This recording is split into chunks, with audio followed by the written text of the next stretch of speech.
right, hello. Hope everybody is well. Happy Monday. Happy Monday to the people. Um, Hope everybody is enjoying their first day back from, for some of you, a long weekend. And long as in, more time because you were off. Not long as in, anyway. It was long and good for me, travel. And I am here to do a quick review and just share my experience with the podcast summit that I went to. Y'all see how I threw that "the" on the top of the hair like that? The podcast summit. I went to podcast summit in the A this weekend, and really, through the week. And I want to share my experience and give a little bit of a review of it.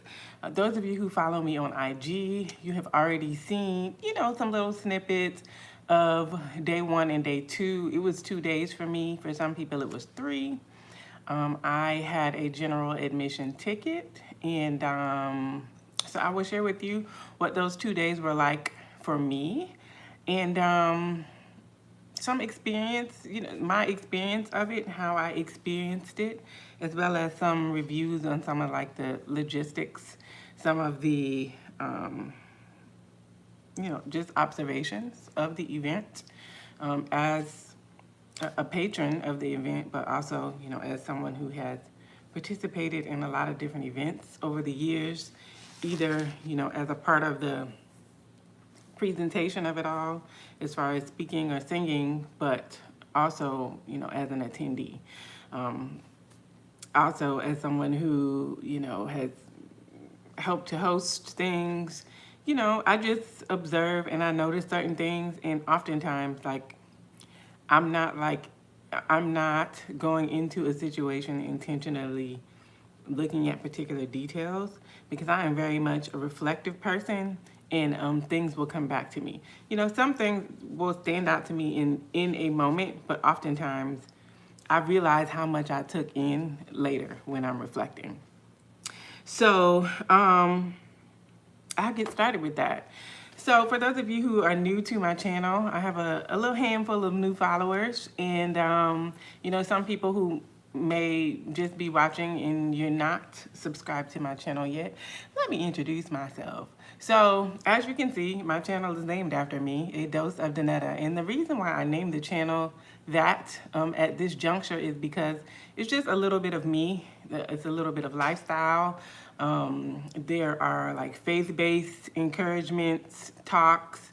There is a little, you will find some counseling and psychology things, a series here or there. I've just been sharing my journey as well as sharing things that have been helpful to me or things that have been helpful to clientele in the counseling space.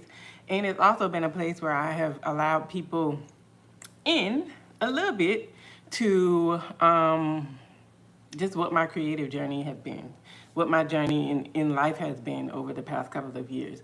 I started this channel back in 2012, if I'm not mistaken. And I started the channel because I had a music release at the time, and it was another way to share my music and get my music out there, kind of my own self-publishing of my music that would help me because I did not have distribution. And welcome for those of you who jumped in. And as you're coming in, if you let me know your name, if you would tell me what brought you here, and maybe definitely if you're someone who I met at Podcast Summit or you're someone who was there that I did not meet, I would love to meet you in the comment section tonight.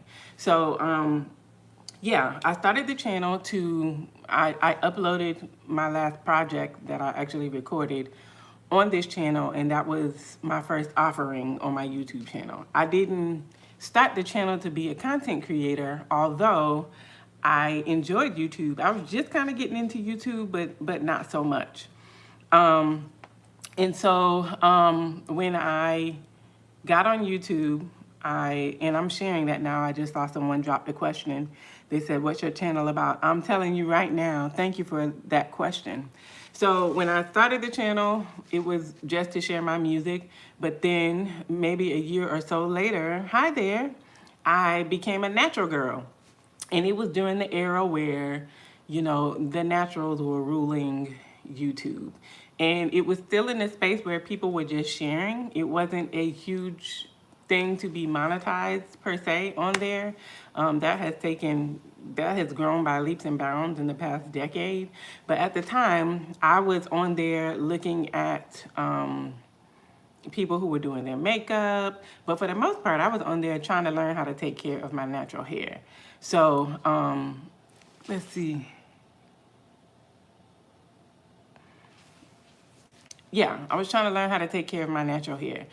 And so in learning how to take care of my natural hair and being someone who people would come and ask me questions about my hair, I would share things on my channel that people were asking me in real life about my hair. Eventually it moved from there to me doing lifestyle content. I was in seminary at the time that I started, so I would share just little things about life here and there. I would share, continue to share things about my hair. But my channel has evolved and to the point where I'm not sharing things about my hair anymore. And not specifically if I'm doing like a vlog or if I'm on live doing my hair or something, I will answer questions and maybe just talk about it. So that's why the channel is called A Dose of Danetta.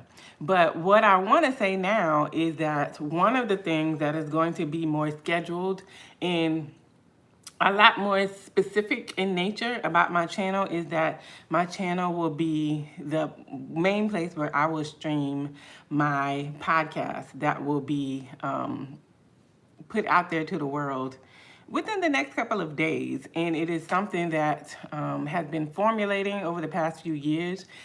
I first got the idea of what I wanted to do for a podcast in 2021. In 2021, I completed a PhD program in counseling, and I had been doing counseling through a small business and coaching through a small business since the end of 2016 when I had graduated with my master's. So I knew when I finished my PhD that I wanted to do a podcast because I wanted to talk about some of the things that I had learned through my research as well as some of my own journey. So when I did my dissertation, it was on creative entrepreneurship from a Christian worldview perspective, and I had the privilege of researching and interviewing 6 Black female entrepreneurs from different walks of life, different family situations, different experiences, different levels of success with entrepreneurship. So I knew when I finished my dissertation that I wanted to continue doing that research and study, but I also knew that I wanted to continue to share information with people who are like me. And so it brought me to the point where I had a name and I had thank you so much. I appreciate that compliment. I had a name for the channel and, kind of a tagline. So, and that has remained. However, I went about the business of actually putting the podcast out there. Being a researcher at heart and also learning that some of my tendencies coming out of years of being in graduate school and like studying deeply, some of my tendencies kind of lend themselves a little bit to adult ADHD when it comes to, really being able to nail certain things down and just knock them out. And what I've learned is that one of the things that we will talk about more in my podcast is that, sometimes after coming out of different stressful situations or things that are good or bad stress, it is the natural human inclination to seek ease. And one of the things that, you need to launch something new, especially something where you're going to be sharing information, asking people questions, getting them to share their stories, there is a level of flow that a person needs to do that. But there is a little bit of a hill to climb sometimes to get to that space of flow in doing something new. And sometimes it is human nature to avoid the tension, to be overcome by the resistance to doing something new, having to put yourself out there, and all of the things. And so over the past year or so, I've been doing my own inner work and continuing to work with clients. Even now, I'm really thankful for and just so proud of the people that I am working with clientels. As far as seeing those people make inner work progress, I am doing my own inner work, and I'm very thankful for the people that are in my corner. I'm thankful for the support that I have in doing my own inner work. So in doing that, I am finally at a space where I feel good about putting my podcast out there, and I'm also a lot more aware of what the things are or what the things were that were holding me back. And so that brings me to what I'm going to be reviewing today for you guys. I attended Podcast Summit in Atlanta, Georgia last week. I arrived on Wednesday. It started on Wednesday for, I believe, people who had the All-Star package. And then on Thursday was the first day where all of the classes and sessions and so forth were happening. So I got there last week, and I think now is a good place to go ahead and get into my review and sharing my experience of Podcast Summit. But I do want to say, be on the lookout for, I didn't say the name. The name of my podcast is the Creative Scholar Podcast. And basically the topic is the intersection of theology, psychology, and creativity. So the topics that I will be talking about, some of the guests that I will be sharing their journey with entrepreneurship, sharing their journeys with creativity, and how the mind and some of the challenges that they have had in the past, or maybe that they are struggling with or walking through now, how the mind impacts their creativity and their ability to achieve as far as entrepreneurship goes, as well as how theology affects that. Now, I did mention, and I stepped back from the podcast summer review. I'm going to get back on that in a second. I did mention that theology is a part of it. Theology, psychology, and creativity. Basically, that's the umbrella. Those are the spokes of the umbrella that will hold the things that come under it that we'll discuss on the podcast. So as a Christian creative, a person who has been creative, my first avenue of creativity was singing, and I've been singing since I was a young child, and I've accomplished a couple of things with singing, but over time we've seen how creativity has expanded far beyond just people having musical gifts, and even far beyond just visual artistry. And so those are things that we will be talking about on the Creative Scholar podcast. So the podcast is what brought me to a place where I would want to go to an event like the Podcast Summit. So maybe I'll start there.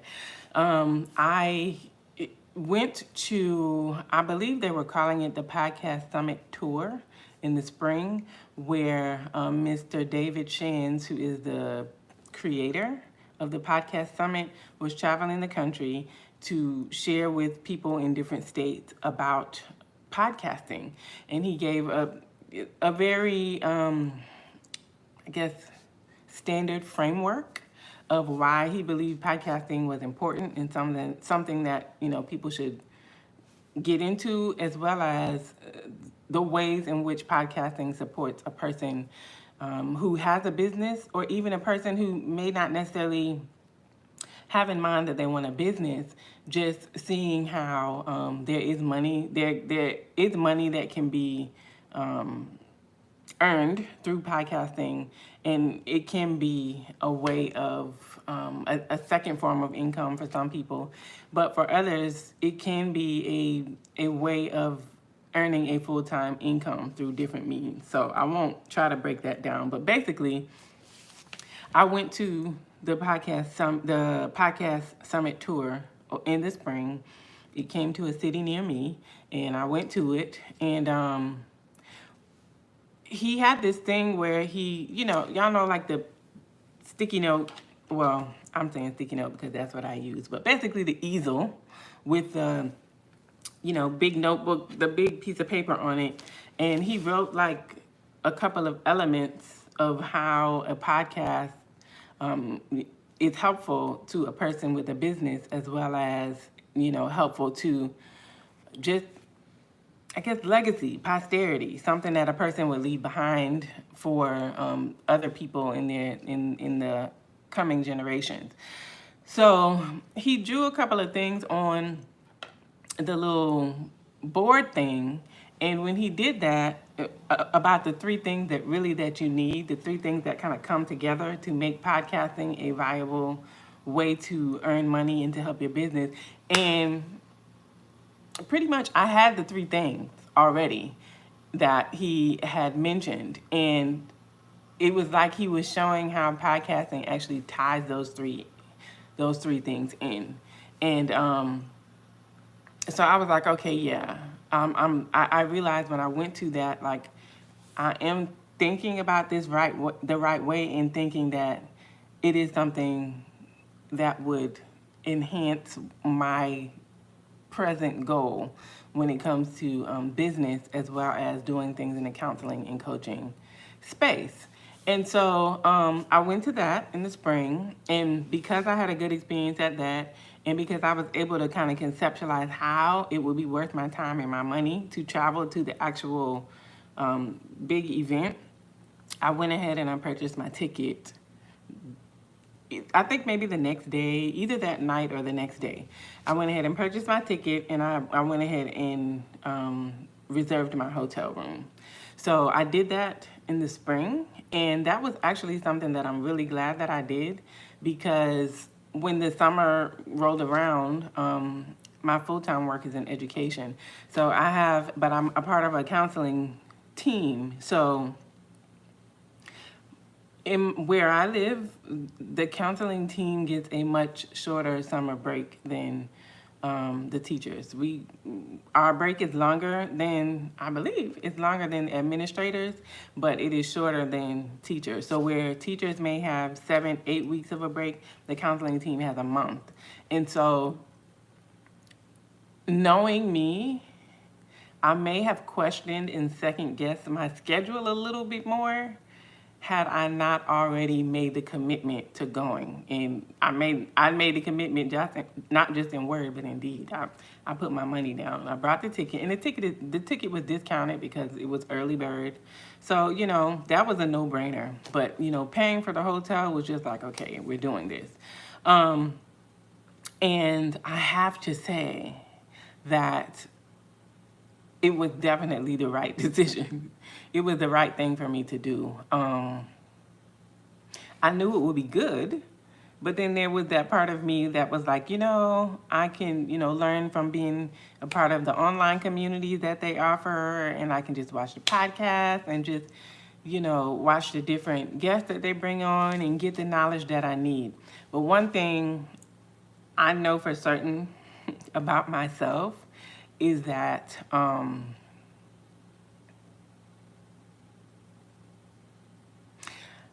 I could seek knowledge like all day, like every day. I'm a researcher. I am a PhD at heart when it comes to the research that comes with it. A lot of times I feel like maybe people who either don't actually know someone personally or been around someone personally who was going through a legitimate PhD process don't realize how much you actually have to love research, how much you have to really love like the inner workings and the information behind something that you're studying to actually go forward and finish that process, because it is not for the faint, and it's also not cheap. So anyway, all of that to say, I love research. I can read and understand the background of something all day, but going to the actual podcast summit helped to solidify something in me that is making it now, with the progress that I have made just in 3 or 4 days with this idea that I have been working on for a couple of years. The thing that came around for me at Podcast Summit is this, and then I will get into the logistics of what happened while I was there. What I realized is that me pursuing my podcast and making it a part of the ways that I am leveling up when it comes to my business offerings. I said before, I'm a small business owner. I have a counseling and coaching business, and you can follow that if you would like on Instagram at EB Institute, EABY. It stands for Excel at Being Yourself. And you're welcome to follow me on Instagram. On that note, for my small business, you're also welcome to follow me on Instagram for my podcast, which is The Creative Scholar. You will find me on IG at The Creative Scholar. For my podcast and for my counseling and coaching business, where I provide counseling and personal development coaching, it is EABY Institute. That's the acronym. The acronym is EB for Excel at Being Yourself.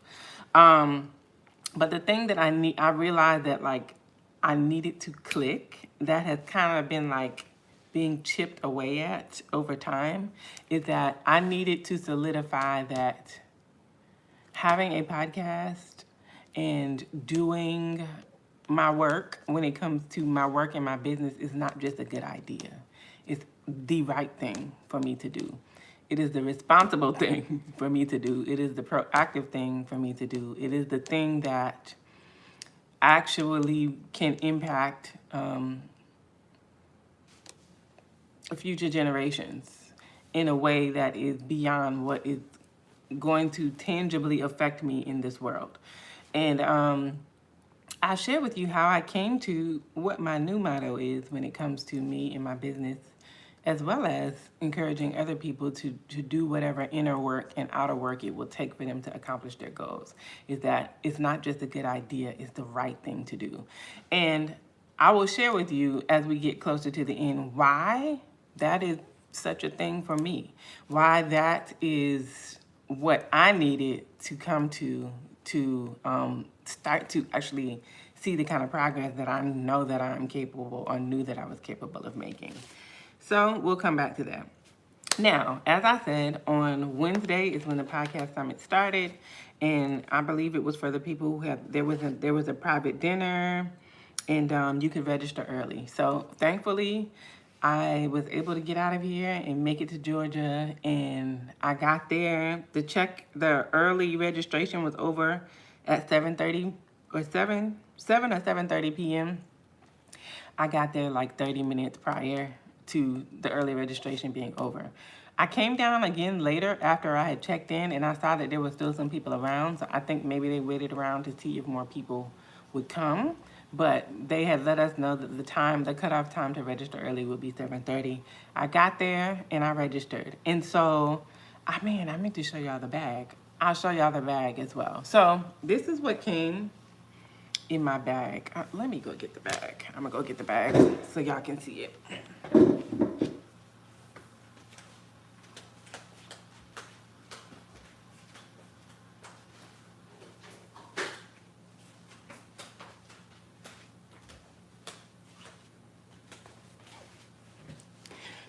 All right, so this is the bag that we received at registration. Cute bag, love the color. It says in my podcast bag. And it has some, I guess the sponsors, which were Ekim and Shure, listed on there. And this was in there. It is this water bottle. And I feel like I saw, yes, this is a Black-owned business that is the producer of this water bottle. So this was in there. It was some other stuff. Oh, these bracelets were in there, and they all say sleep is for suckers. 1, 2, 3, 4, 5. It's 5 different colors.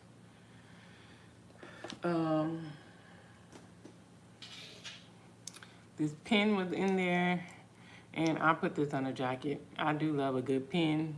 I used to keep them on like a book bag that I would travel and go to events and stuff with, but the book bag, like a pen broke in it and some ink is all in the book bag. So I've been putting these on one of my jean jackets.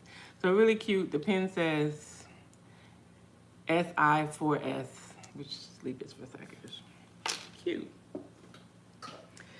And then also in the bag was this book called Networking No News by David Shands. So I thought it was a cute little registration bag, especially for a general registration. So you did get something, you weren't all the way just basic if you did a general registration. And it had the like some flyers and stuff in it for eCam, and then the morning meetup, and post-product summit execution checklist, which I actually need to use this. It has a QR code on the back to give some guidance, I guess, on moving forward. And let's see. Yeah, so that's what was in the bag. And from there, I checked in. The event was at the Hilton in downtown Atlanta. And as most things, for whatever reason, I know what the parking is like in Atlanta. I lived there for a couple of years, like before the pandemic. And I forgot how much. That is the one thing that not just me, I'm sure most people that either are not from there or that have lived for a long time in places where there's a lot of just blank land, so there's huge parking lots and you never have to really worry about parking. That is one of the things that, yeah, there was a parking garage. You could park in a parking garage for a fee, and you could valet every day for a particular fee. To park in a parking garage, it was, if you did self-parking, it was $35 a day, and that's what I did, the self-parking. But truth be told, I ended up not moving my car until I left the podcast summit. So it was at the Hilton. The parking was there. It was easy to park. It was pretty simple to catch the elevator to the lobby floor. And there's a valet, the rooms were, I had never stayed at that hotel before, so, and because I lived in Atlanta, but I didn't live in the downtown area, I wasn't as familiar with what's new and what's older. It's an older hotel. Yeah, it's an older hotel. Like as far as the lobby area and like the area upstairs, like you can take the escalator upstairs to where the meeting rooms are. That part looks really new, really modern, very aesthetically pleasing. The rooms themselves were not as much. I mean, beautiful view. I think the view is probably the best part of staying in that hotel. I stayed on the 11th floor and I had a gorgeous view. I have some pictures of, I looked out the window that night that I arrived, and there was like a horse and carriage ride happening, and it was all lit up. It was like glowing. It has lights all over. It was like pink and green and yellow and very pretty. So yeah, it was a gorgeous view out the window. And I guess maybe, it seemed like maybe it was across the street from either another hotel or some condominiums. So yeah, it's an older hotel. That's not a bad thing to anyone, I guess. It just depends on you. Even if something is older, as far as like hotel rooms go, I like a more modern look inside of the rooms of the hotel. But it was clean, it was nice. The bathroom, the shower was really nice. But it did have, which was, I was all right. I had peace. I was fine. I prayed before I went. I was good. So I wasn't scared. But it did have kind of, which was a little creepy, y'all know, I don't want to say back in the day, but y'all know when the suites, like when I grew up, my family went on family vacations on the summer, even if it was just the Carowinds, the Charlotte. I know we went to DC one year. My dad would take us on family vacations. And so I remember growing up where either we would all be in the same room or we would be in the room and there's the door in between the two rooms. And, So it was one of those. But I think what was a little creepy for me was that I had two doors. Like I was in the middle of two other rooms where there was the door that you could open and come through. They were locked. They both had locks on them. But like I said, it's the style of the rooms is kind of older. And at first glance, it's kind of like, these doors don't look like, these locks don't look like they that 30. But it was cool. Nobody came in and bothered me from either side. In fact, I don't even know if anyone else was staying on that side, on the end of the floor where I was. There were some people across the hallway from me. But yeah, if you're on the 11th floor, we probably met in the elevator at some point. But yeah, so that was the hotel. Food options, there was a restaurant downstairs and also a store. The first night I ordered Wingstop, and that is literally the main like full meal that I had. I ate that meal for 2 days because it was so late. I ate the Wingstop, and then after that, the next day I ate the rest of the Wingstop for lunch, and then I bought stuff from the little store. The store had salads and so forth. So that's the setup of the rooms, and then the event was on like the second floor above the lobby, and it was gorgeous. The setup that they had was really, really nice. Downstairs in the lobby of the hotel were the blocks, the display that you see in the thumbnail of this video.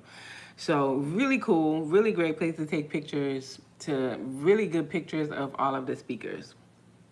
So now we'll get to the schedule of day one of classes, which was Thursday. It started at about 9. It started 9. The main stage opened at 9 o'clock. And both days, Donnie Wiggins was like the opening. She was the opening session, both days. Unfortunately for me, that means that I didn't catch a whole lot of Donnie. Unfortunately, and who is completely amazing. I have been a part of her coaching program before. For a few months, I was in her online coaching program, and I love her interviews. I love to hear Donnie to listen to her talk about her journey, but I love Donnie's interviews. I think she really does excel at connecting with people of all different, I guess, backgrounds and genres per se, but the similarity is, success in some way, one way or the other when it comes to entrepreneurship or, being at the top of a particular field. So all of that to say, I hate that I missed Donnie, unfortunately, both days. So like I was saying, had I not committed to this early, I may have second guessed it, because I came to Podcast Summit like off of just being super duper busy. Like my break from my full-time job is over mid next week. And so I have been literally running. Like I had already been to Atlanta for other business less than 2 weeks prior. I had been in Florida for a couple of weeks. Then I came back, and for a couple of days rather. And then as soon as I came back, I was preparing because I had an event. So I was tired. Like I was so tired, like before I even got there, because I have already been so busy, and I haven't really had a lot of really any downtime for the most part since my break began. But at the same time, I always go into any summer break or any extended break from my full-time job looking at opportunities to spend extra time on my own development when it comes to my business, and when it comes to, things that I want to accomplish outside of my job, my full-time job. So I always come into the summer saying, like, do everything you can, do the most that you can with the time, but at the same time trying to be realistic about what that looks like and what that means. So I was so tired, basically, is what I'm saying, when I came, and I knew I was so excited about going, so excited about being there the whole time I was there. But I was so tired, and it was so like, because I was excited and because I was amped and because I was learning all of these things, I couldn't sleep. So it's like I was so wide awake when I was supposed to be sleeping. And then I would finally fall asleep, and then it would be time for me to get up. And then I'm kind of moving slow because I'm tired. So in retrospect, the next year, if I'm, which I will be coming off of a similar schedule next year, one thing that I would do differently is I would go on Wednesday. Whether I did the All-Star thing or not, I would go on Wednesday. And if nothing else, I would go on Wednesday. No, I went on Wednesday. What am I saying? I would go on Tuesday. I would go the day before everything starts and have a rest day. That's something that I would do differently, if at all possible, for this event. And I think, for me, a lot of times when I am traveling, I'm on. If I'm going to be a part of something or to support someone or so forth and so on, like the adrenaline of what I have to do when I get there kind of takes me through the tiredness, I guess. But for this, I'm coming here to learn and to be poured into hat was on.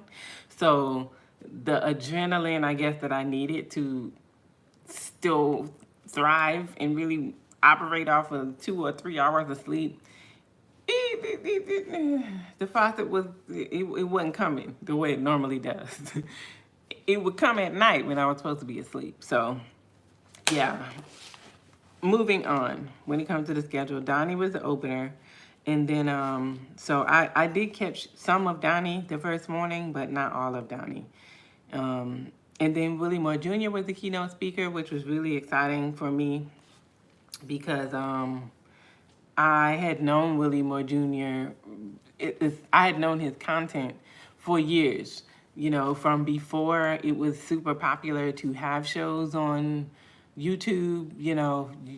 If you went down my list of saved videos or favorites from like maybe 5 or 6 years ago, you would see some of his videos.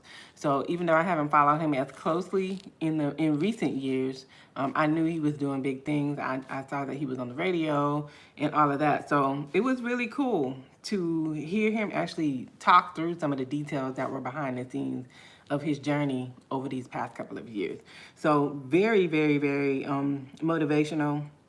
Willie was. He also talked about something that I very much relate to of, your evolution as a creative and what it can look and feel like to kind of be known for one thing, or for him, not kind of be, but to be known for one thing and have a certain level of success or a certain, to be known for one thing, but to be evolving to where maybe you still love that one thing, but there are other things you can do in other ways. But basically your commitment is, I'm going to use my gifts. Like, I don't know exactly how all this going to pan out.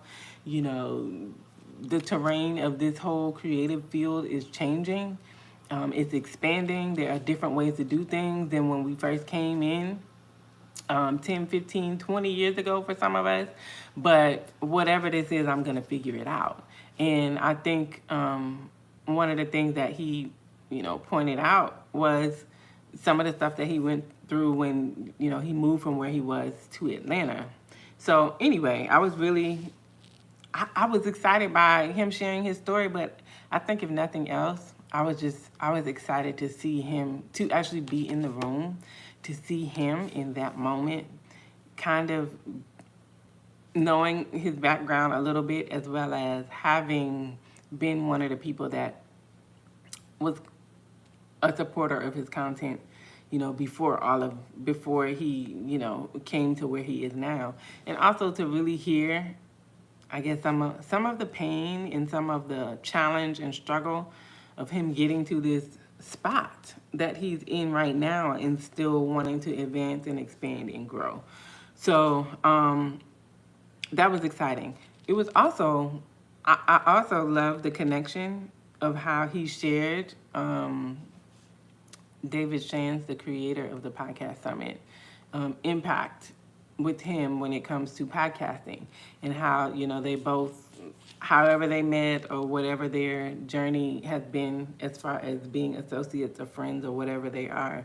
Basically, how they were able to acknowledge that they've walked through things and maybe how they have been able to help each other out in different spaces in different seasons, while both really evolving into who they are right now and just being in a space to help so many people that are going through or that are on a similar journey, coming from different backgrounds. So Willie Moore was so bomb. After Willie Moore was David Shands, amazing, of course. And maybe because I already watch David and Donnie's content as far as podcasting goes, I enjoyed them at the podcast summit. But I was also glad that like you can still get like a whole lot. You can learn a lot from them, even in the online space. Like you didn't necessarily have to be there in the room to learn from them, but it was a different energy being in the room. And I don't know. This is the thing. I do know. Let me say what it is, and maybe it will. I hope that it translates well. I believe it's a part of my gifting for sure, but there is something about seeing people in their element and knowing that they had to work to get there, and just really seeing them thrive in a particular space and how much it gives off, how much it actually gives to other people. That just excites me. And it's hard to explain, but I think people who know. If you know, you know what I mean. But I believe that's a part of my gift. I believe that the part of empathy that is a plus, that is a good thing in a creative space or in a public figure, or not even just a public figure space. I remember maybe last year, the year before, and I give this example because it's one of those things that is not as common. That I have a new optometrist, and how I had never heard. I've had different optometrists over the past like 10 years or so. But this particular one, the way she talked about vision and like talked about your eyeballs, literally, I don't want to be an optometrist, but it made me very interested beyond just like how it affects me in my eyes. But just hearing the lady, just the way it was like she was,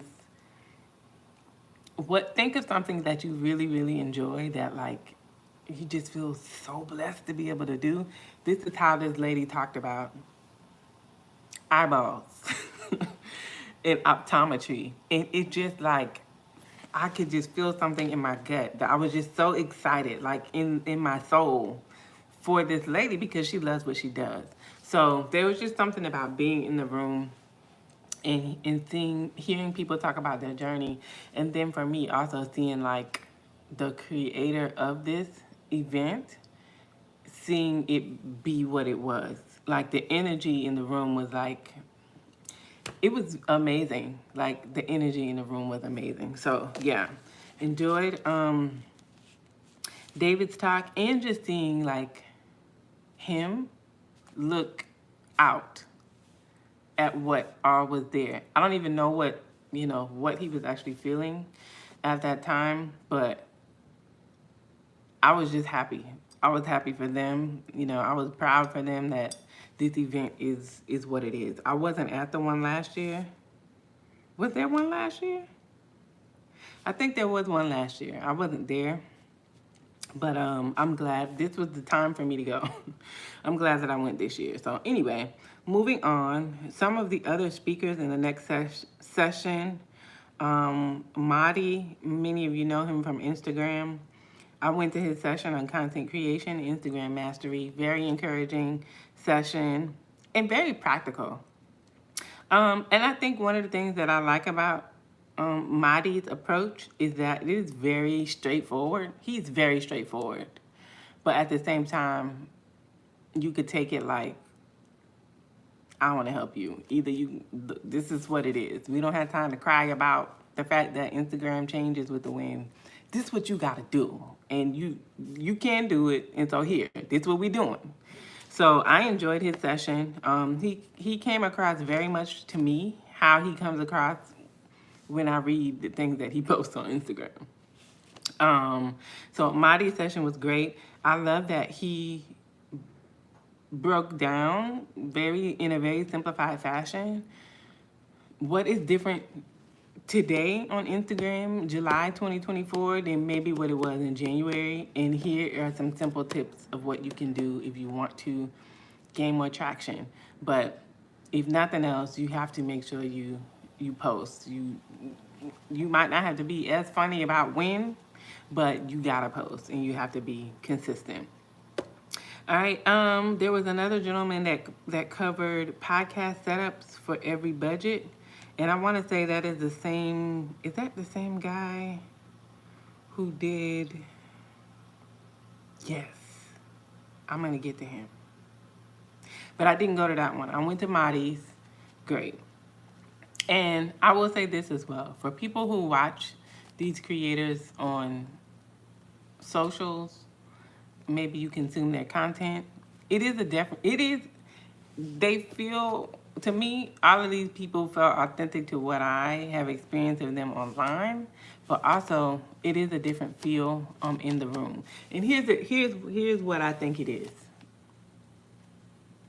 Here's what I think it is. I think that, online we can learn from people, and when we hear, people tell their stories, or they give advice, or they give recommendations, or sometimes they give free templates, all of the things.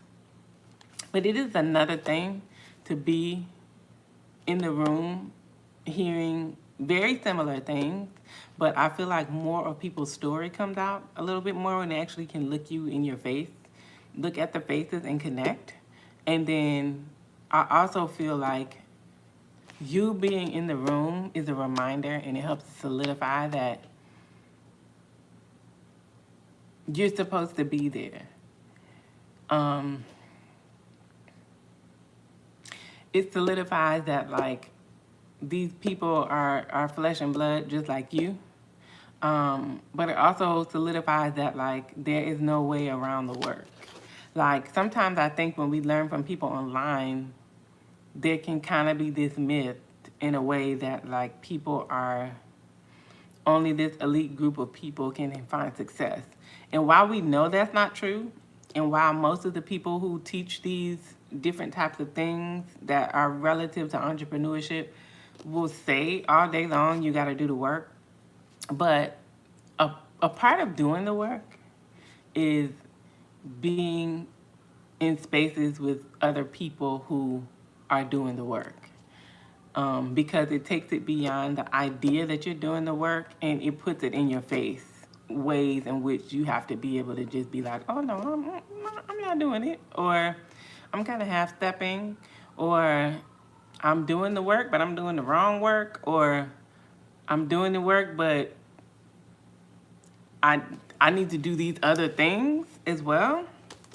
It just becomes really real, but still in a tangible way, because you're seeing people there that are actually doing the work and that are showing you, like, I did work hard, but I didn't do anything that you cannot do. So for me, that brings a person to a space where, I don't know, to me it's like it's self-confrontation.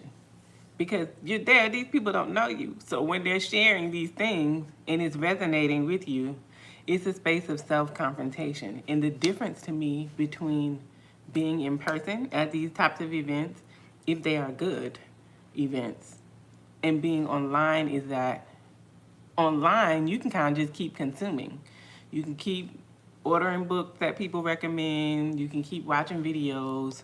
You can keep taking notes and saving and favoriting things and making folders on Pinterest. You can keep doing that all day long when you're looking at it on your phone, because there is a never-ending the feed. It doesn't end. And when you think you got to the end, you wait 2 minutes. Pull it down, it's going to reload. The feed continues. So to me, being in person, it actually gives you a chance to confront yourself about what you need to do. And that's why you're there. So, yeah, so that's one of the things that I loved about being in there with Marty, having already been someone who has consumed his content in the past when it comes to Instagram.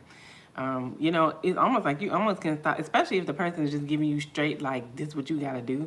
You almost can become like numb to it. Like you can just keep scrolling. Or you can start trying to do some of the stuff that they're saying for a day, but then when you don't get the results, you try to find something else that maybe it's this. But sometimes it's like, no, it's exactly what they said and you have to do it. So, I mean, and I think another thing that I say is I haven't been to a whole lot of events. This is obviously my first podcasting event. I don't even know of another event like this in the States, especially for majority Black creators.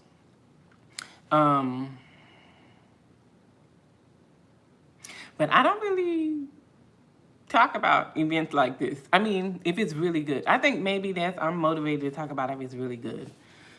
So if it wasn't, my expectations were exceeded. I would say that. I expected it to be nice. I expected to have opportunities to network. If I decided to step outside of my self and talk to people, which I did. But it definitely exceeded my expectations. And if it did not, I wouldn't be talking about it because there wouldn't be much to say because I wouldn't want to complain or talk down on something that I put no effort into creating. But I guess as a consumer, it would be valid. If I went to something that was just terrible and I felt like, I know y'all did not get on this internet and lie like this, and I paid my good monies, my good dollars, I will probably address something like that in a survey or in an opportunity to talk with the people from that company about my experience if it were bad. Other than that, you're really not going to find me on the internet like that talking about an event in such detail and how it impacted me. So anyway, yeah, moving along. Next, there was the fireside chat with David and CJ. This was one of my favorite things because I love how it highlighted that in this day and time, especially in a creative space, really in any space, if you can hone in on what it is that you're actually good at, what it is that you love, that you are good at, that can actually serve other people, if you can hone in on that and learn how to package that, you can find success. Because I don't remember his exact words, but I like how CJ, he didn't like diminish or downplay what he does, but the way he was like naming it and titling it, I don't remember if he ever really said like an official name for what he does, but for what he does, he is the guy for that. And he has, helped a lot of people that we know pretty well, I believe, including Toby Nwigwe and his how he's blown up over the past couple of years, as well as David Shands, to be like, okay, no, this is what you need to do. This is how you need to present in this space. This is how you need to package your gifts and your tenacity and your desire to have a business and put it out there. And this gonna work for you. So he's kind of the guy in his circle and apparently in a lot of spaces, in a lot of creative spaces that can help you with that. So I love that they talked about that. I also love that David, gave that. I believe he probably does that in podcasts. I don't think I had ever seen them together in a podcast because I don't see all of the podcasts. But I love how he really kind of big upped him like was very transparent in the fact that this was the reason why he was even standing in this moment and had pursued podcasting, if I'm not mistaken. And CJ did most of the talking, and he really did kind of talk you through the mindset of, especially if you're someone who is multi-talented, like myself. If you're someone who can do several things, but it's kind of like, what should you do? If this is about you being able to get to a space where you can do this full time and live a sustainable life and possibly impact other people in a positive way, this is what you should do. So I love that he talked through that process with us, and he used the example of what he said in his private conversations with David Shands, as well as some other examples he gave, but the one that I remember is Toby Nwigwe. Great fireside chat. It really did come across that way. Two people who are friends and who have done business together talking on stage. Super cool. Then it was lunch. And next was, who did I go to? I went to Doc Rock, and he talked about the virtual podcast setup, and he was the Ecamm rep, and I am now an Ecamm member. And truth be told, I've always known that there are streaming not always, I've known for years. I think the last time I actually looked into seriously a streaming platform was literally, it was during the pandemic. And I was on IG, and I had done a 30-day, I got online and did a live every day of August, going through the book of Proverbs. So every day I got on IG and I read through the book of Proverbs and discussed it with the ladies who joined the live. A couple gentlemen popped in here and there, but for the most part, it was women. We read through Proverbs. We discussed it a couple of times. I invited guests to come in, and they would read through a proverb, and we would talk about, the wisdom that we found in it. And at that point, I had considered using a streaming service because I wanted to broadcast on Facebook and Instagram. But what I ended up doing, because I just did not have the mental energy at the time, or I didn't think I did, but if I had been able to find it, I probably would have been just fine. I just used 2 devices. I streamed on my computer to Facebook, and I streamed on my phone to IG. And every day for 31 days, we got online, read through Proverbs live, discussed it live, and, had an amazing time studying the Word of God and figuring out ways in which it applied to our lives and how it was tangible and how it was relevant to everyday life for each of us. And we were able to share those things. The streaming platform would have been perfect, because I would have been able to, at that time, I wasn't doing lives on YouTube, but I would have been able to be on YouTube, Facebook, and I don't think IG, I would have had to do IG on my phone, because I don't think IG does external streaming services. But anyway, last time I thought about doing a streaming service was 2019, and I knew that, like, for podcasting, it would be helpful if I had one, but I wasn't really sure, like, do I want to do a live podcast? But and now that I'm doing events, and I've been doing my encouragement night events, if you're interested in knowing more about those are a faith-based event, but at the same time, it is also a nonprofit event. And so for the month of July, I did a virtual event, and it became apparent to me then, like, you need to stop procrastinating and look into a streaming service, because I did it on Zoom, which limited, the places where I could stream. And I also need a virtual assistant, because I was literally doing the most for that event. But anyway, off onto another tangent. Ecamm Live was, Mr. Doc Rock was kind of the rep for that, but he gave some great tips on a virtual podcast setup. So because I will include interviews in my podcast, I did need a streaming service. And I have heard about Ecamm previously, because I was, I think I did like a webinar or something that David Shands did. So anyway, Ecamm. I am now a member of Ecamm, and I will be using it. I was testing it out earlier, but I have a couple of things I still need to do on there before I use it to actually stream something that I seriously want to communicate and connect. So Doc Rock, and then this is the one, y'all. This the one. It was called How to Grow Your Podcast on YouTube, and it was Mr. Omar El Takrori. I believe I'm saying that right. That session was so good. It was so good. That was probably my favorite session of day one. And he gave some very practical tips. He also gave, he did a QR code where you can get the slides. So I will be going back to study those slides. Two of his quotes that I really like, one of them was that basically consistency is the only cheat code. So I thought that was great.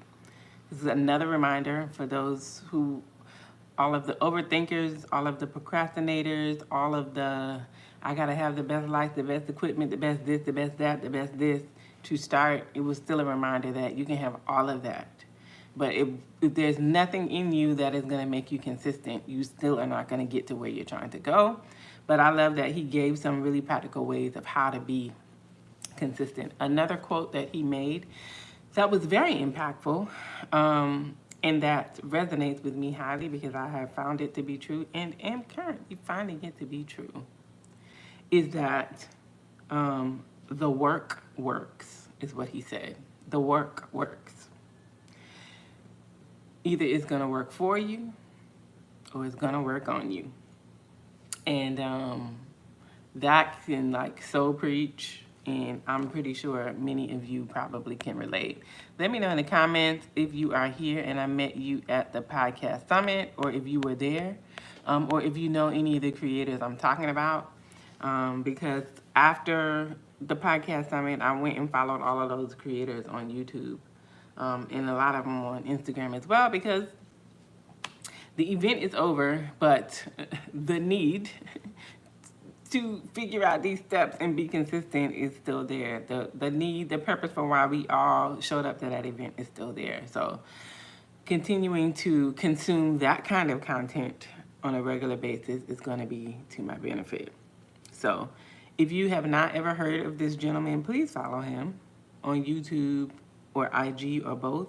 His name is Omar, O-M-A-R.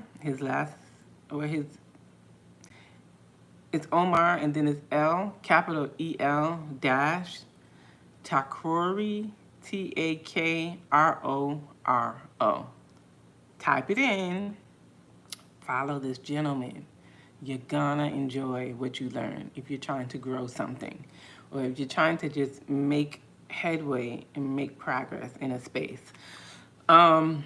Which brings me to this. I didn't ask. I was supposed to ask someone while I was there, but I didn't ask, and I had to get out of there at a particular point because I didn't want to be on the road too late in the midnight hour by myself at night. But I wanted to know if they were going to sell, or if they were going to give an opportunity for those of us who attended to purchase a playback, because the stuff was so good. And it doesn't matter how many notes you took, even if they sent you the slides, it was just so good.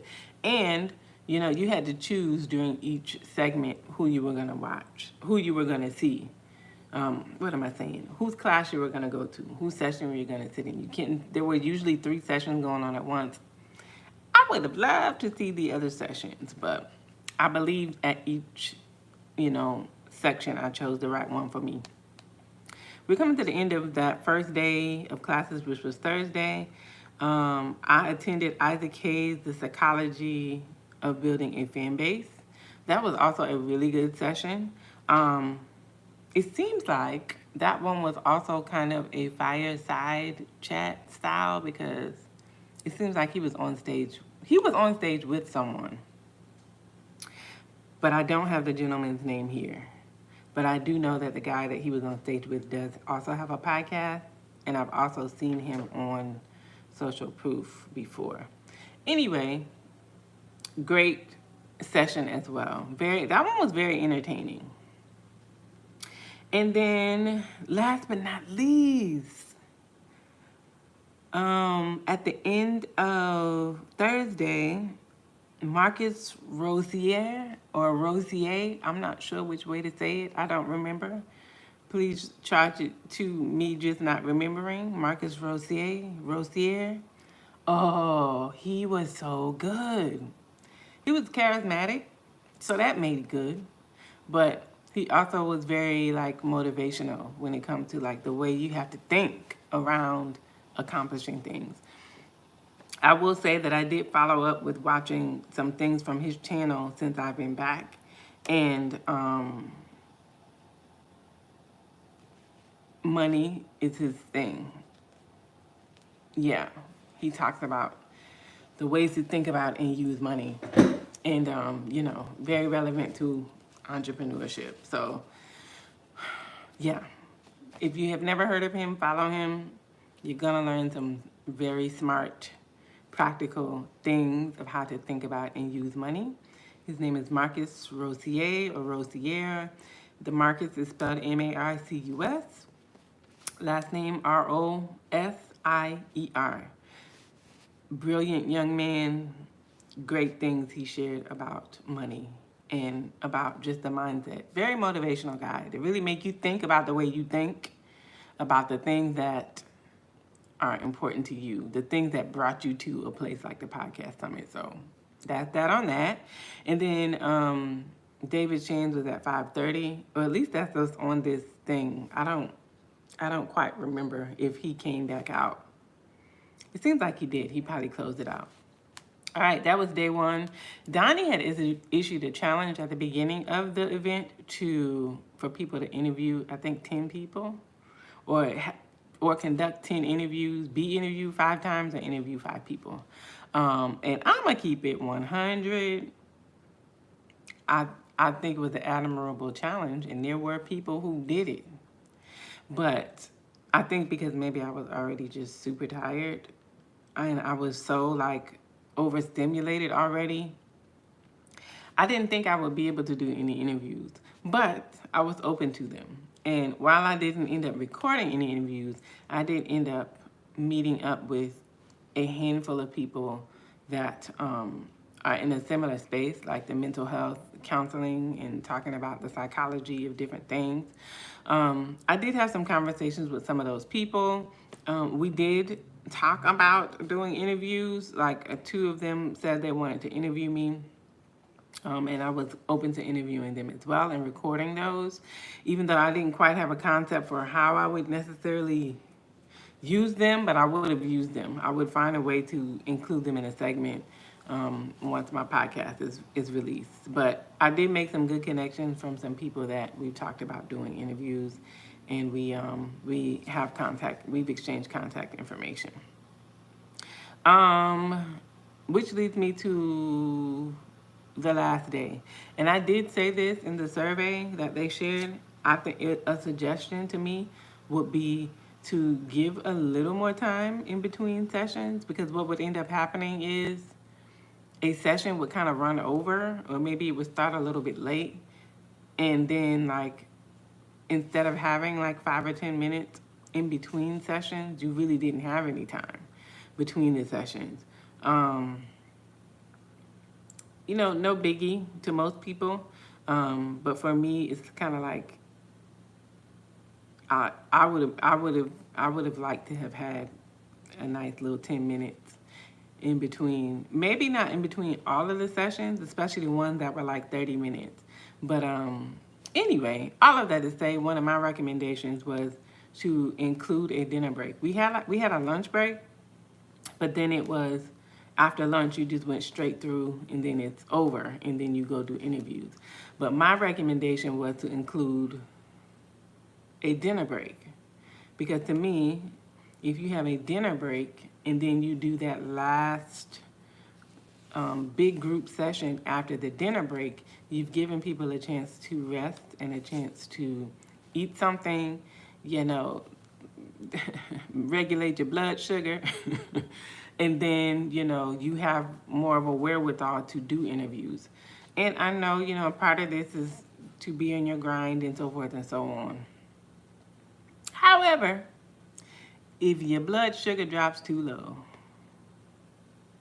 you will be grinding in the hospital. But it was cool. You know, people, I'm sure, had the common sense to if they needed to eat after they ate, and then they got back together to do interviews. But I think, I don't know. That's just my opinion. That's a way to, I didn't have a problem with the way they had it set up, but just in retrospect and thinking of how, what would be more feasible for more like networking and all of that in the end, instead of it being that people are like hungry and about to fall out. And like, for those of us who like get social fatigue, like you kind of get a chance to have some reprieve. Like I thought that the lunch break was the perfect time. It was short, but I literally was able to like, I didn't socialize per se. I went upstairs because my food was up there, and I didn't spend any like extra time downstairs. I went upstairs so I could eat. And by the time I turned around, this is something I did love. They literally sent you a text and an email every time it was like, all right, the time is running out. Y'all supposed to be back. I love that. Like, that felt very you someplace with your family to me. That felt very like, this is our group. Like, I know we've all dispersed, but let's do this. Come on back. I really thought that that was a really personal touch. Even though it was an email and a text, I liked that. I thought that was really something nice to do. But yeah, so I think a dinner break would have been nice, but there was no dinner break, and it's all good. So we went through all of the classes, and at the end of the day, you had a chance to use the content creation stations. Now, those were supposed to be reserved for people who had VIP or all-star tickets, but from what I could see, I don't know that anyone was like manning that per se to make sure that you were not over there in the booths if you had a general admissions ticket. So I don't know. I had a general admissions ticket, but it's kind of like if you're interviewing people and you want to interview somebody who has a general admissions ticket, they weren't going to stop you. So truth be told, if you wanted to do interviews after the session, even if they were like saying you couldn't use the booth if you didn't have the tag, which I didn't see anyone doing that, you could go anywhere in their hotel and find somewhere with a nice background to do an interview. And truth be told, it may have been even better as far as sound quality goes to go somewhere else. So that is one of the things that I did love about the hotel. It was beautiful. The lobby was beautiful. You know, the space upstairs where the ballrooms were was really nice. Very aesthetically pleasing. I thought the gorgeous photo booth that was downstairs by the parking lot elevator, I thought it was such a such a really, really nice, you know, classy based, upscale type of touch, you know, and I think that, you know, obviously that's probably one of the benefits of doing this event at a hotel like the Hilton. But yeah, my complaints about the hotel wasn't the venue of the event. It was more, I don't know, the rooms were a little ancient-ish to me, but they were nice, but they were just like kind of oldish looking. But anyway, last day of the event was Friday, and again, did they have Donnie? No, they didn't have Donnie opening. They actually opened with,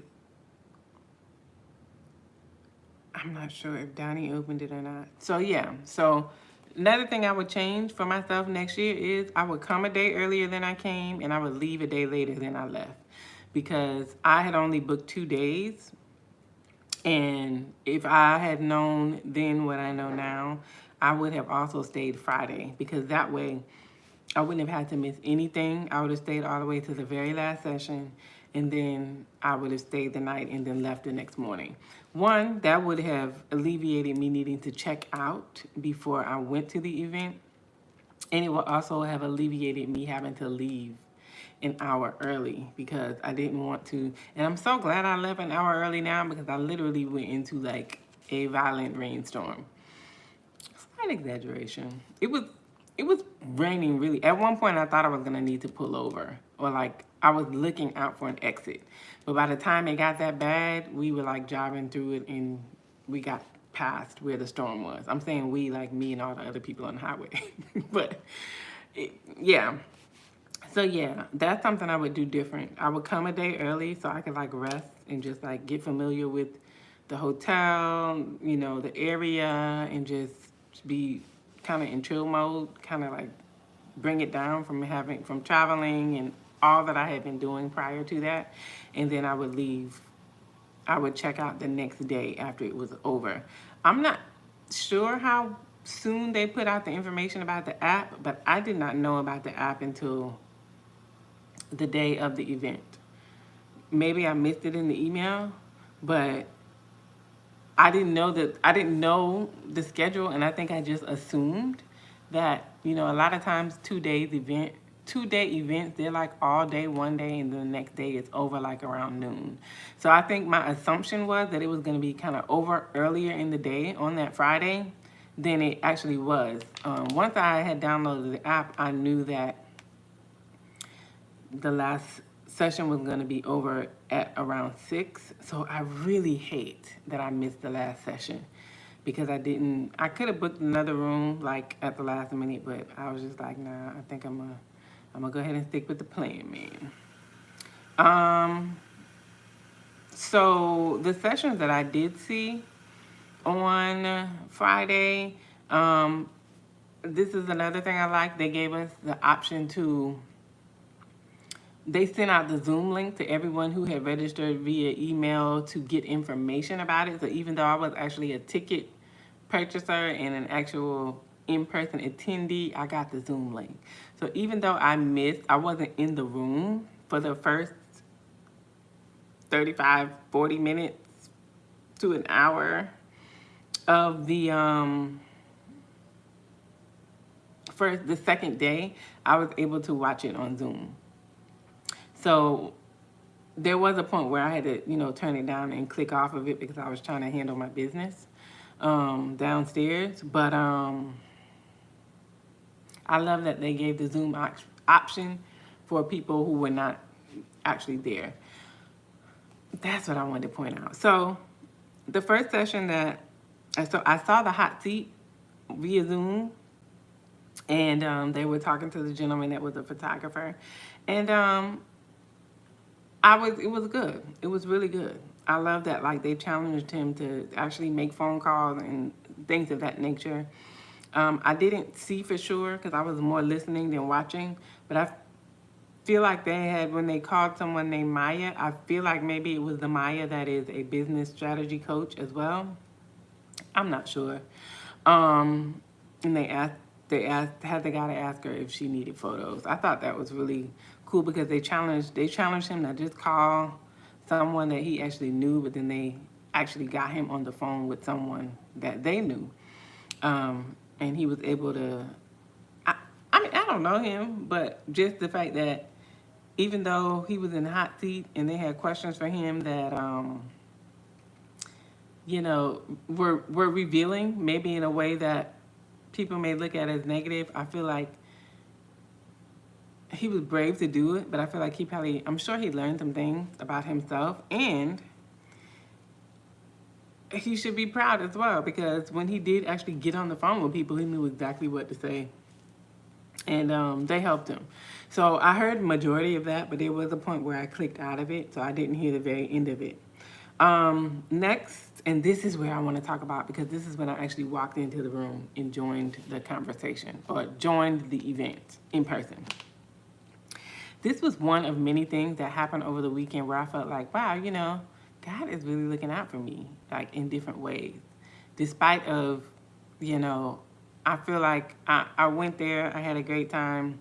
It was well worth my money. It was worth probably more than what I paid, especially because I got an early bird ticket. For those people who paid for the VIP and the All-Star, I just am 100% sure that they got their money's worth because I did. I got beyond what my expectations were. But there were some little ways in which I felt like, God really just looked out for your girl throughout that weekend. But when I walked into the ballroom on day 2 on Friday, I was general seating, so I kind of had my eye on where I was going to sit. But the gentleman who was helping to seat people that were coming in late, like myself, he kind of took me like to the little front, like the front row of the back area, the front row of the general seating ticket people. And he ended up sitting me next to a gentleman, a brother in Christ, I found out later.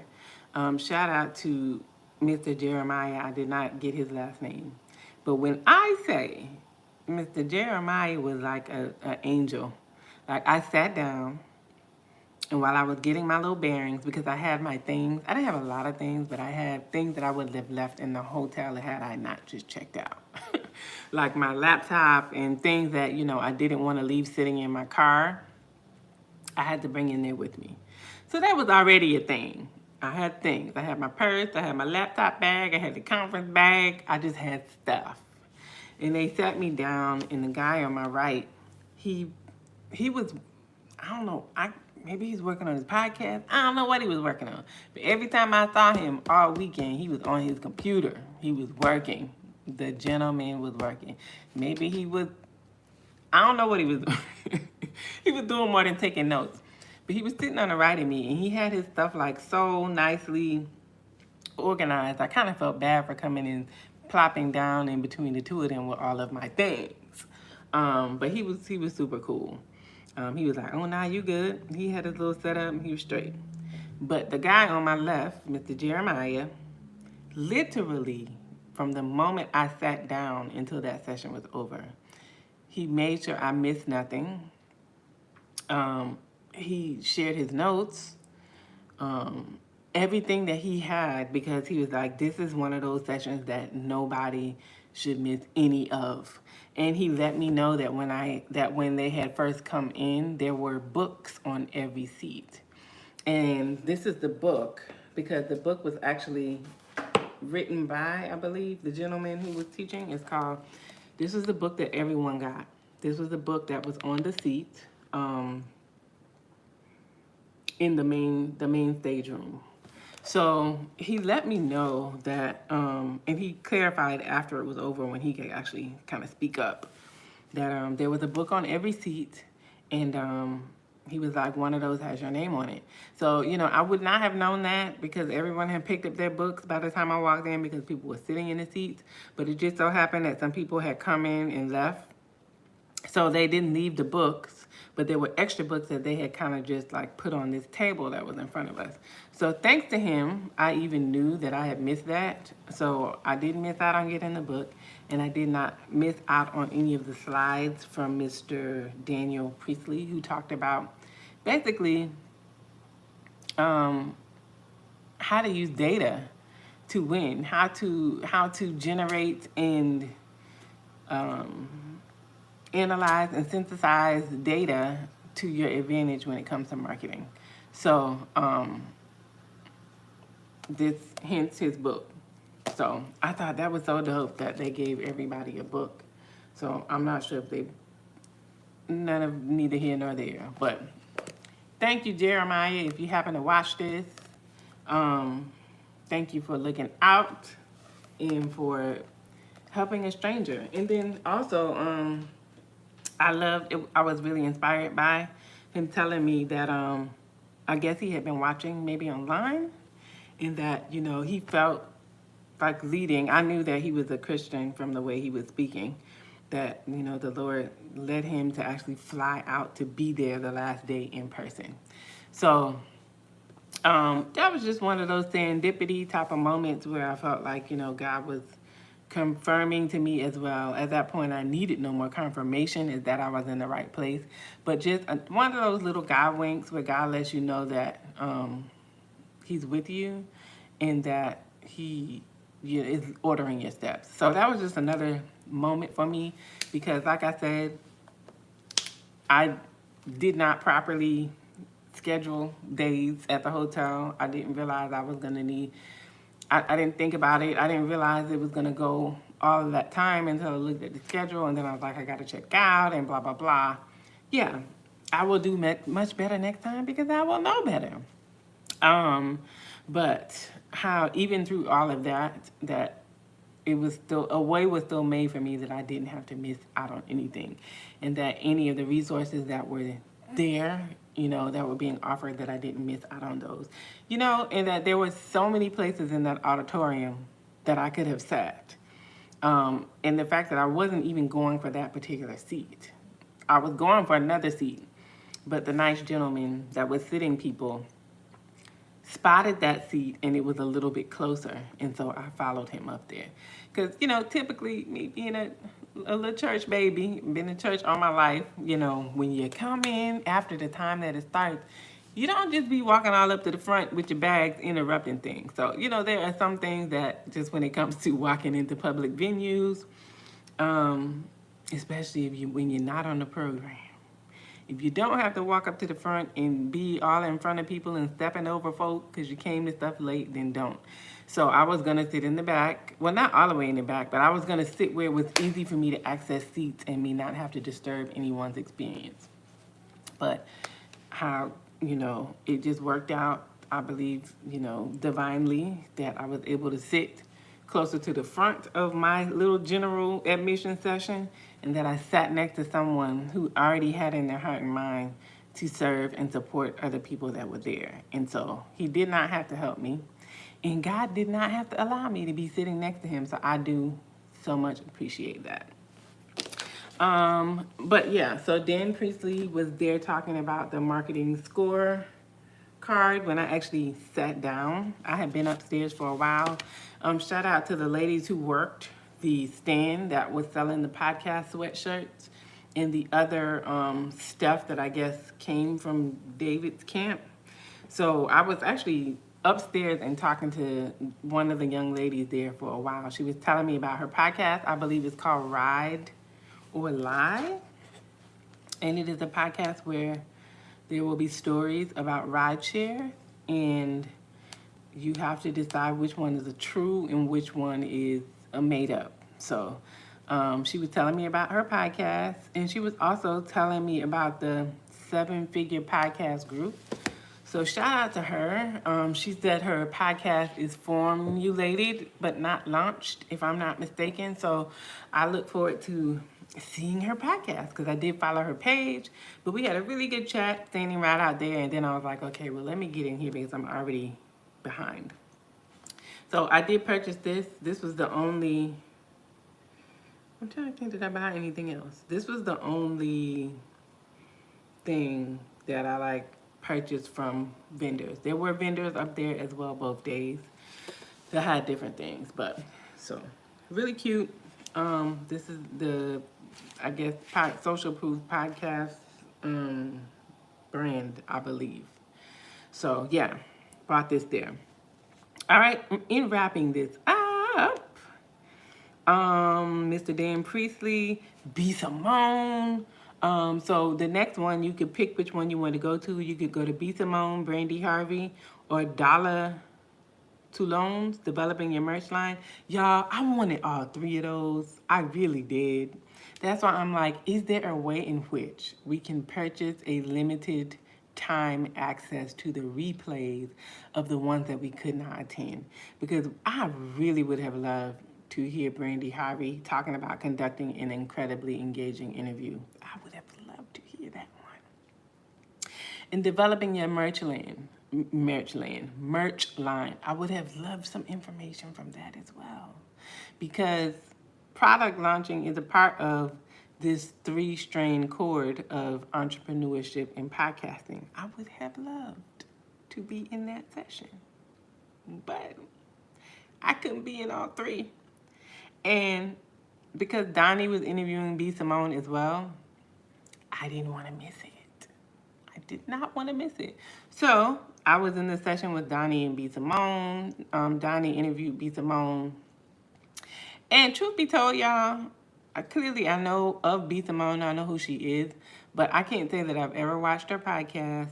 Um, I don't know if she's a musician or if she's just a social. I know she's a social media influencer, but I knew that she had a podcast. I've probably seen some clips of her podcast when she was podcasting with Megan Ashley. Clips. Never had watched her anything of hers before. But now that I'm talking about it, I remember some months back, I follow Change Church on YouTube. And although like I don't really watch their sermons or anything like that, I remember following Dr. Darius Daniels a couple of years back. And then, of course, him being the pastor of Change Church, I follow both on YouTube. I don't remember if I discovered him on IG or YouTube. Anyway, they did an interview or something with B. Simone a couple of months back. And I was really touched by the interview because she was so genuine. She was, just sharing her heart when it comes to her journey with God. And I remember reposting it on my YouTube page saying, not B. Simone making me cry this morning. Because I had gone to YouTube on Sunday to watch a sermon that particular Sunday, and I ran across that. So that's literally my only experience with B. Simone, really, when it comes to content. I heard her names. I heard her name in the blogs. It seems like maybe that was a couple of years ago when it went viral, the thing that she was saying about not dating guys with regular jobs. I remember seeing some things in the blog. So I had heard her name with that. But I had also seen, a few clips of her talking to her friend in the podcast. But my most experience with like watching like her share herself per se was the clip from Change Church. So all I had to say, I really enjoyed her. I really, really enjoyed her. And I'm sure it was because she was just so genuine. Like she just came across so genuine and so down to earth and so herself. And so I enjoyed her. And I love how she talked about the fact that she still has her hands in all of the things that she puts out when it comes to posting things, when it comes to her podcast, when it comes to the marketing aspect of it.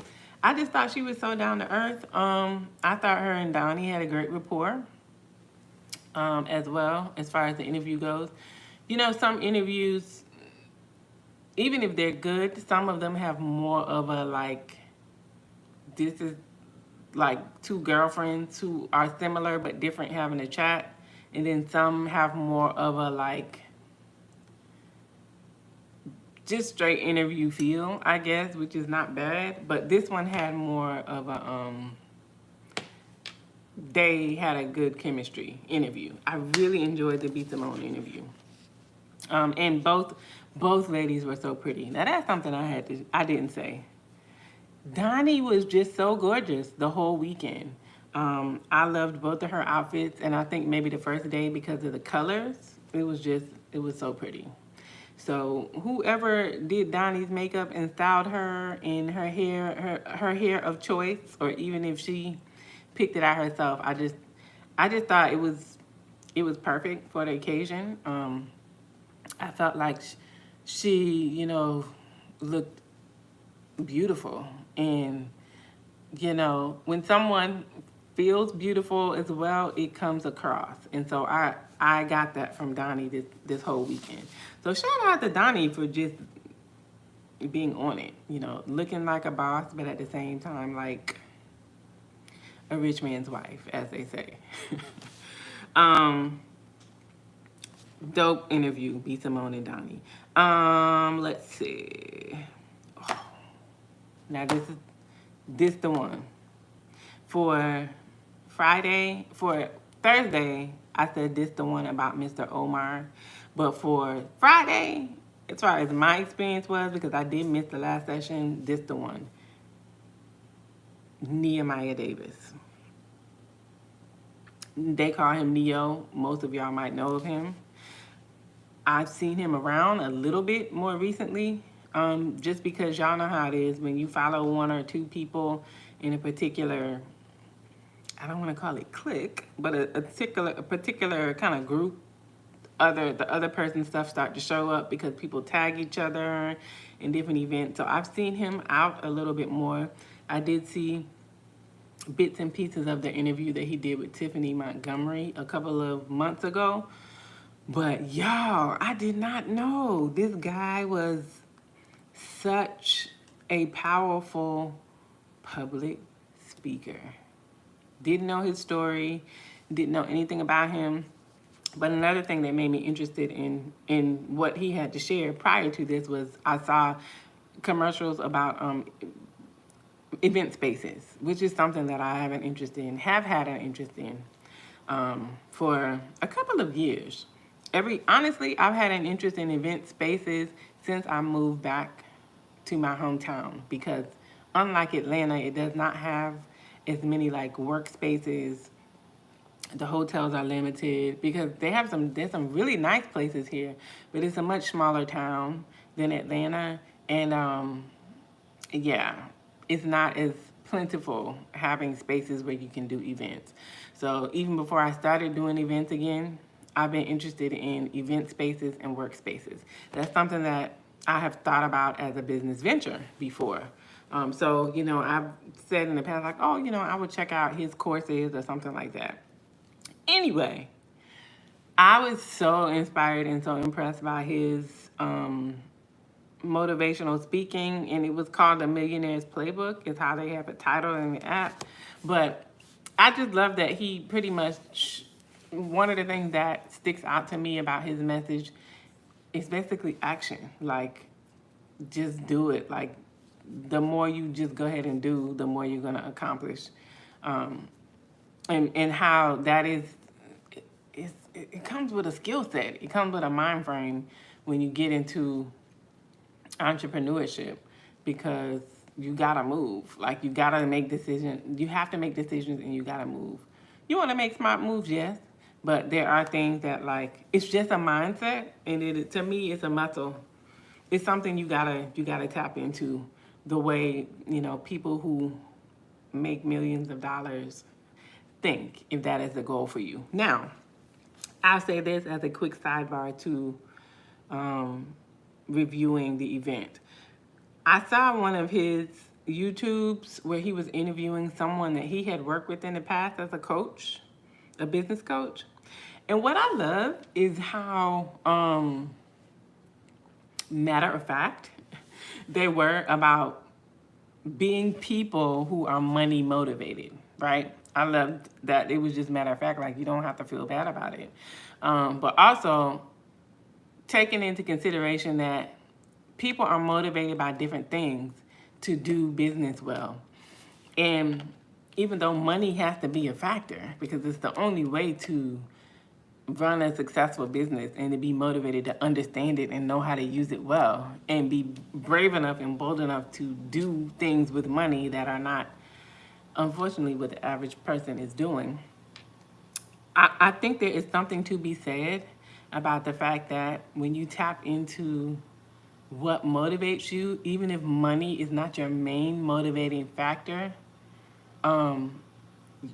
tapping into what motivates you is going to help you make more money, even if money is not your main motivation. And he was saying that there's a young lady, please forgive that her name escapes me right now, but sometime, y'all, it be 2, 3, 4, 6 o'clock in the morning, and I'm awake, and so I start watching something businessy if I want to, just to keep things in my mind and on my mind, so that when I wake up and it's time for me to hit my task list, those are some of the things that are at the top of my brain. So that had to be about 2 a.m. I was watching an interview with Nehemiah Davis, and there was a young lady. She's a doctor of, I'm not sure right now, but I know that she is the student loan person.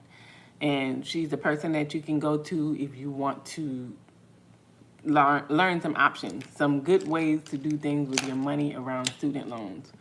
And I love that, they were saying, we can get down, like, we can work because we are both money motivated.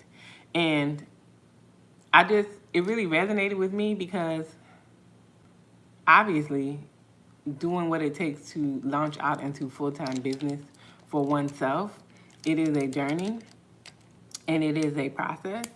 Um, and it is, for me, something that I have been interested in for years. Like, and I will talk more about this on my podcast, but I've attempted more than once. I would just say it like that. And a lot of people do not know that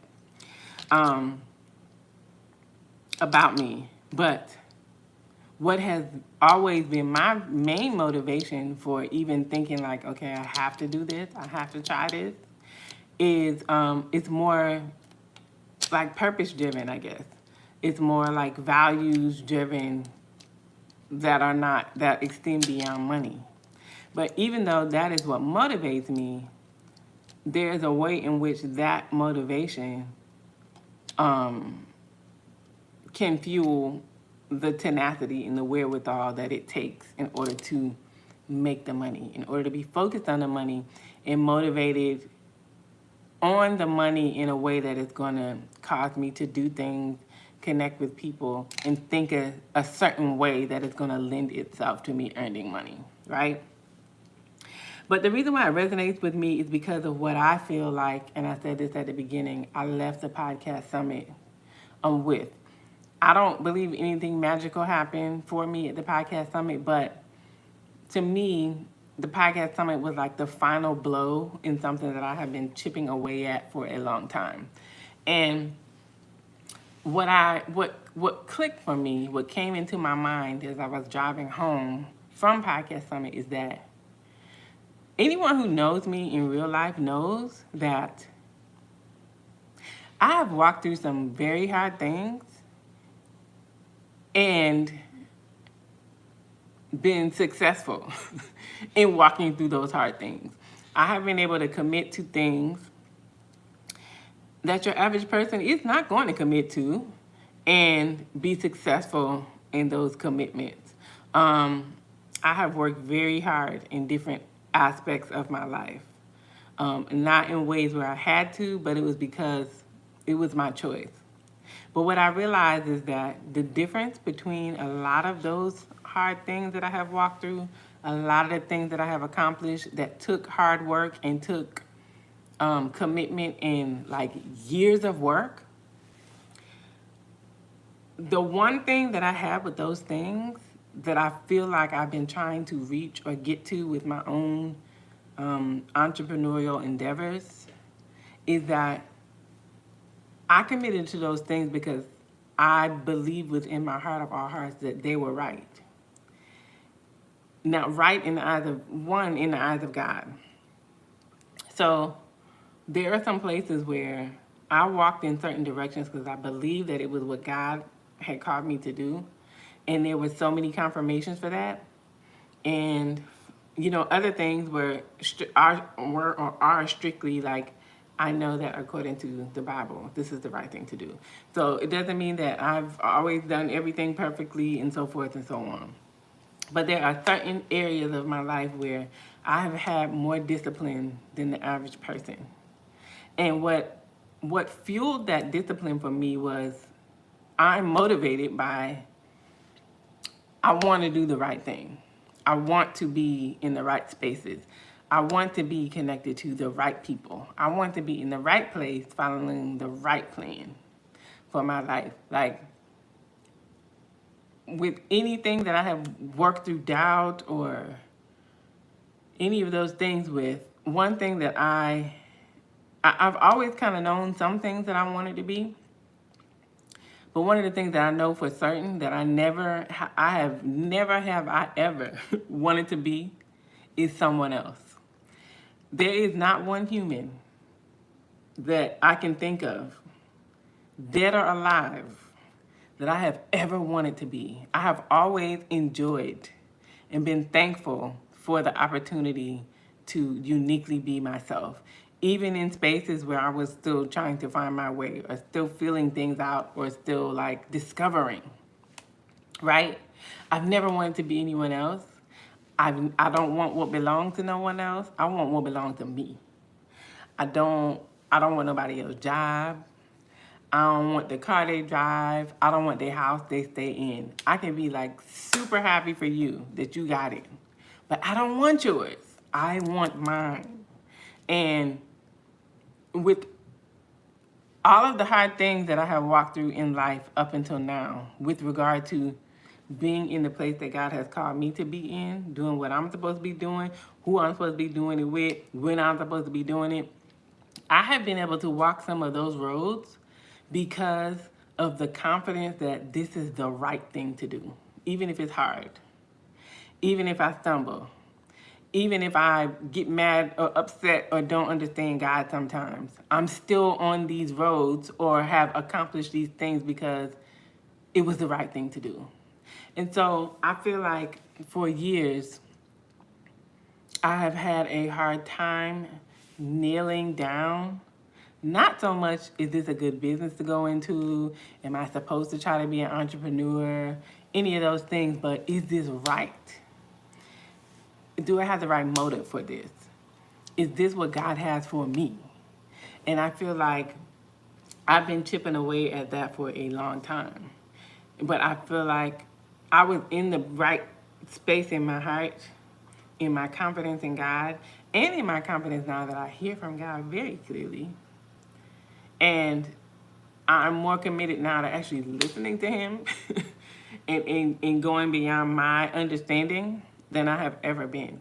And so to me, being in that heart space and experiencing what I did and being in the environment that I was in and learning things that I learned, I feel like it kind of like finally was like the lid was finally pried off.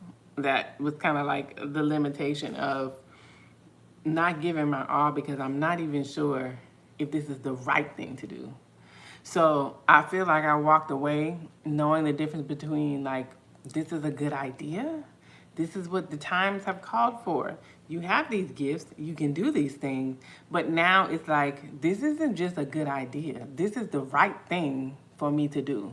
This is the right thing for me to do for so many reasons. It's the right thing for me to do in using my gifts to the glory of God. It's the right thing for me to do in not hoarding, but sharing what I have been given in ways that it can be helpful to other people. And one of the things that, you know, in being in an environment like what I experienced at Podcast Summit is actually seeing that in real time, that this is what is happening. This is what had the creator of the Podcast Summit and the team of different people who left their jobs and worked alongside or even are working full-time jobs and still working alongside. They had to determine that like this is may not be easy, maybe no one's ever done it. People might think we're crazy, but this is the right thing for us to do. We're deciding that this is what we're gonna do. So whether that was just out of if money was the main motivator, which oftentimes, you know, typically there can be a difference between men and women when it comes to being money motivated. I can be motivated by like understanding the budget and what we need and what they could provide. My motivation is going to be more like what is going to be provided, who's going to be helped. And I'm sure that's, you know, for people who are money motivated, it's the same, you know, for the most part. You know, a lot of people who are money motivated, it's not because they're greedy. It's because like this is what this money will provide for the people that I'm responsible for. And I think for me, I've been willing to forfeit more money over like being in a position that I feel good about, where I don't feel a moral conflict in what I'm doing or a moral conflict in who I'm connected to. So I'm gonna forfeit money compared to having peace and knowing I'm doing the right thing. So I think that has come together for me now when it comes to my endeavors. And so another thing that I think contributes to that is, you know, having been doing my own inner work. Like from the time that I, finished up with my PhD and knew that I would continue to pursue working with clientele, I've felt that responsibility to do my own work so I can be healthy, helping other people with their inner work. But that has really entailed me working through, you know, inner things when it comes to me being an entrepreneur when it comes to me doing things in a public arena, whether that is a song or a speech or a podcast or a whatever.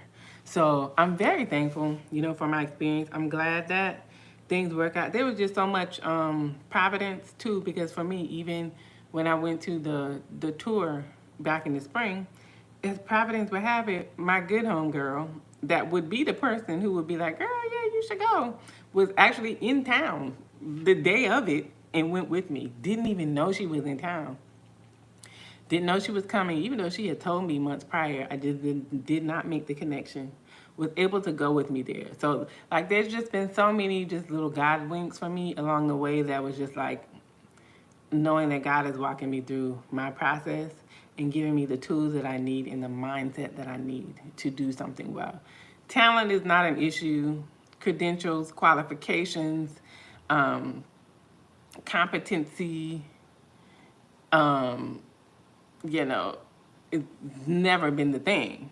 But it's more so like, for me, the intrinsic motivation to work through the tough parts, knowing that I'm doing the right thing, is a big deal. So I feel like I came away from that having solidified that.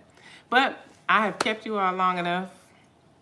I hope y'all have enjoyed my review/experience. I knew the experience part would probably take a lot more time than the review of the event. Overall, if I'm gonna review the event on a scale from 1 to 10, 10 being the best it could ever be, 1 being the worst it could ever be, I would give it a 9. A 9 simply because there are always improvements that can be made, like logistically. But I will say, I just thought it was so dope. I thought the app was amazing. Maybe I give it a 9.5.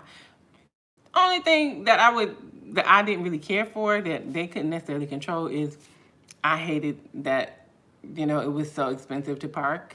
But it is what it is. It is Atlanta. It is not your country town with a big parking lot. So that had nothing to do with them, per se.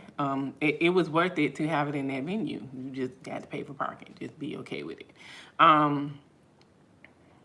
Yeah. Now, and you also have the option, which I did not take this option this time because I knew that it's going to be best for me to be where this event is, because I don't need to be booking a hotel across town and I got to been through traffic and it's the 4th of July. Man, it's best to me, if you can, to stay at the hotel where the event is taking place, if at all possible. Now, if they have it somewhere else and there are other hotels and I could have chosen a hotel of my choosing, then I would have. And because I'm just kind of funny when it comes to hotels anyway. I don't necessarily even like them, but I'm a lot better now than I used to be with them, from having toured and just traveling, internationally. And I've gotten over it. It is what it is. You got to have some place to stay. It's not going to feel like home, but I'm just funny with hotels. But anyway, yeah, I would give it a 9.5. I think if we had a dinner break at the end, I would have given it a 10, because I don't know, to me, it would have given me a chance to regroup, and probably a lot of people. And I think maybe there would have been more productivity after. And that maybe not. Yeah, I just think I was too overstimulated, too tired, and too hungry to really do but so much talking with people after the event was over. And in my mind, longer kind of breaks between some of the sessions and maybe a dinner break and just coming back and maybe getting out of the whole thing a little bit later would have been better. Also, I guess because I'm thinking about eating late. Like, if they had like a dinner break built in already, like maybe from 5 to 6:15, then you've already eaten dinner. And even though that last class could be an hour, 6:15 to 7:15, you've already eaten. You got a little bit of something left for the evening. To me, it just it was so good. You didn't want to miss nothing. You to me, it was just kind of like, it's so much that, like, I'm exhausted. I'm finna go lay down and get me something to eat. I did end up staying like an hour and a half after and talking to people. So then it was just like, I ran into the issue of eating super late. And then I was on live. And anyway, I'm sure there was a way that I could have went to bed on time and gotten up early, but I didn't have it. I didn't find it this weekend. So yeah, overall, my review it was an excellent event. Every speaker was really good that I heard. There was something for everyone to me, whether you are a podcaster or just an entrepreneur that wants to learn how to use your voice to help advertise your product. But I think more than anything, the fact that we are in the age of information and everyone has something that they are passionate about and have some level of, I guess, authority in. Even if you have your authority is just you make people feel comfortable and you can have a great conversation. You are needed. Your voice is valuable. Your presence is valuable. Even if you just make a really great space where people will just talk. And by the time they finish, what we all needed to hear has been said. So I will for sure plan to attend next year. And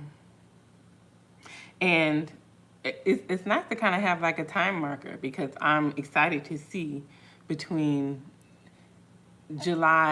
top of July 24 and top of July 25, how much progress I have made with my podcast and with my business when it comes to content creation, building systems and making some tangible headway. I'm looking forward to that. I met some amazing people as well. Shout out to the 3 young ladies that I literally met at the very end, so many things. Shout out to my fellow CIU Ram that I met out there. Like I ran into someone who went to the school that I got my master's at, and she just completed her doctorate at CIU. So shout out to you. I met 2 young ladies that have a podcast around the topic of purity, which I thought was amazing as well. Another Provident situation where I ended up sitting at the table and talking to these ladies right before the last session that I attended before I left the event. Shout out also to Emick. I met her. She is thinking about doing a podcast around people who are interested in getting into real estate. Shout out to her. I met those 3 ladies like literally right before I left, and we all have plans on talking again. For the ladies with the Purity podcast, we have talked about we are on each other's interview docket. So I met some cool people and definitely came through with more resolve to launch my podcast. And so you guys follow me here on the Adults of Danetta YouTube channel. I'd love for you to also follow me because this is the channel where I will post the video version of the podcast.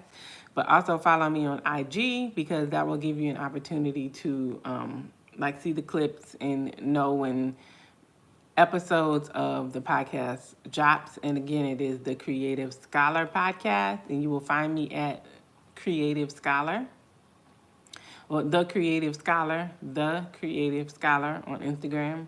And then my regular Instagram page that is kind of a hub for all of my things is A Dose of Danetta. All right, thank y'all so much for watching. I hope you enjoyed it, and I will see you in my next video. Bye.